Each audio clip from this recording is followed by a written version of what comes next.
आज की इस वीडियो में हम आपको दिखाएंगे कि शोबिस इंडस्ट्री की नई नवेली दुल्हनों ने अपनी ईद कैसे मनाई, कौन सी अदाकारा सबसे हसीन नजर आई और किसके ईद के जोड़े ने सबके दिल जीत लिए। सब कुछ जानिएगा इस वीडियो में। सबसे पहले बात करते हैं कुबरा खान और गौहर रशीद की, जिन्होंने ईद के मौके पर सफेद रंग के दिलकश लिबास में तस्वीर शेयर की। मदाहों ने दोनों के स्टाइल और रोमानवी केमिस्ट्री की खूब तारीफें की।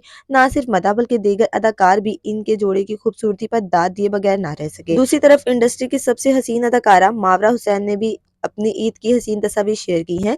इनकी शादी की वीडियोस तो पहले ही वायरल हो चुकी थी और अब ईद पर सास की तरफ से दिया गया कीमती सोने का नेकलेस पहनकर इन्होंने सबको हैरान कर दिया। हर कोई इनके खूबसूरत लुक की तारीफ करता नजर आया और मदाहों का कहना है कि मावरा ही हकीकी दुल्हन लग रही हैं। अब बात करते हैं नीलम मुनीर की, जिन्होंने पाकिस्तान में अपने शोहर के बगैर ईद मनाई। इन्होंने व्हाइट कलर का हसीन जोड़ा पहनकर सोलो तस्वीर शेयर की हैं, जबकि इनके शोहर दुबई में थे। इनकी मुनफरिद और दिलकश तस्वीर ने सबको अपना दीवाना बना लिया है और इनके मदाहों ने इनके लुक को बेहद पसंद किया। इन तीनों हसीन अदाकारों में किसका ईद का लुक आपको सबसे ज्यादा पसंद आया, हमें कमेंट सेक्शन में जरूर बताइएगा।